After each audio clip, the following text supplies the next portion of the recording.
द्रौपदी हिंदू पौराणिक कथा महाभारत की एक बहुत ही प्रमुख पात्र है। महाभारत की कथा के अनुसार द्रौपदी का जन्म क्षत्रियों के संहार और कौरवों के विनाश के लिए हुआ था। द्रौपदी पांचाल के राजा द्रुपद की पुत्री थी, जो कि यज्ञ कुंड से जन्मी थी, इसलिए इनका नाम यज्ञसेनी भी था। बताते हैं आपको द्रौपदी के स्वयंवर की रोचक कहानी। उससे पहले वीडियो को लाइक और चैनल को सब्सक्राइब जल्दी से कर लीजिए। पांचाल के राजा द्रुपद अपनी पुत्री द्रौपदी का विवाह एक महान पराक्रमी राजकुमार से कराना चाहते थे। पांडु पुत्र अर्जुन सर्वश्रेष्ठ धनुधारी थे और राजा द्रुपद अपनी पुत्री का विवाह उन्हीं से कराना चाहते थे, किंतु उन्हें खबर मिली कि पांडु पुत्रों की मृत्यु हो चुकी है। उन्होंने सोचा कि वे द्रौपदी के लिए योग्य वर की तलाश करेंगे।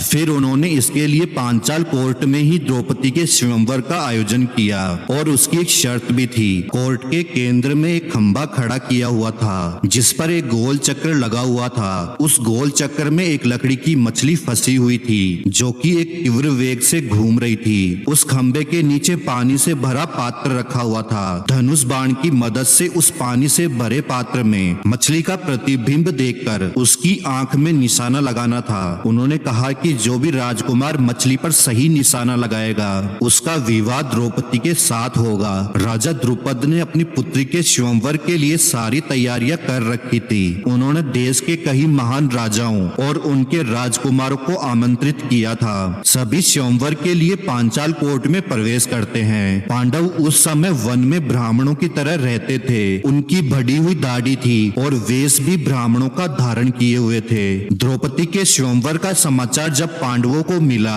तब वे भी पांचाल कोर्ट में आ जाते हैं। दुर्योधन, कर्ण और श्री कृष्ण भी स्वयंवर में आते हैं। द्रौपदी अपने भाई धृष्टद्युम्न के साथ स्वयंवर सभा में आती है। वे बहुत ही सुंदर लग रही थी। राजभवन में उपस्थित सभी राजकुमार उनके सौंदर्य को देखकर बहुत प्रभावित हुए। सभी में इस प्रतियोगिता को जीतकर द्रौपदी से विवाह करने की इच्छा उत्पन्न हो गई। द्रौपदी को देखते ही देखते सभी राजा उनसे विवाह करने की इच्छा से अपना अपना पराक्रम दिखाते हैं, किंतु इस बहुत ही मुश्किल टास्क में वे सभी एक एक कर पराजित हो जाते हैं। सूर्यपुत्र कर्ण दुर्योधन के खास मित्र थे, इसलिए वे दुर्योधन के साथ द्रौपदी के स्वयंवर में शामिल हुए थे। वे भी अपने पराक्रम को दिखाने के लिए सामने आते हैं, किंतु द्रौपदी उन्हें रोकते हुए कहती है कि मैं एक सारथी के बेटे से विवाह नहीं करूंगी। कर्ण को अपना यह अपमान सहन नहीं होता और वे स्वयंवर छोड़कर चले जाते हैं। इधर राजा द्रुपद दुखी होते हैं। उनकी पुत्री से विवाह करने योग्य कोई भी पराक्रमी पुरुष यहाँ उपस्थित नहीं है। तभी अर्जुन ब्राह्मणों के भेष में उस टास्क को करने पहुँचते हैं। कोई भी उन्हें पहचान नहीं पाता है। वहाँ उपस्थित सभी राजकुमार इस बात का विरोध करते हैं कि एक ब्राह्मण इस प्रतियोगिता का हिस्सा कैसे बन सकता है, किंतु उस ब्राह्मण के आत्मविश्वास को देखते हुए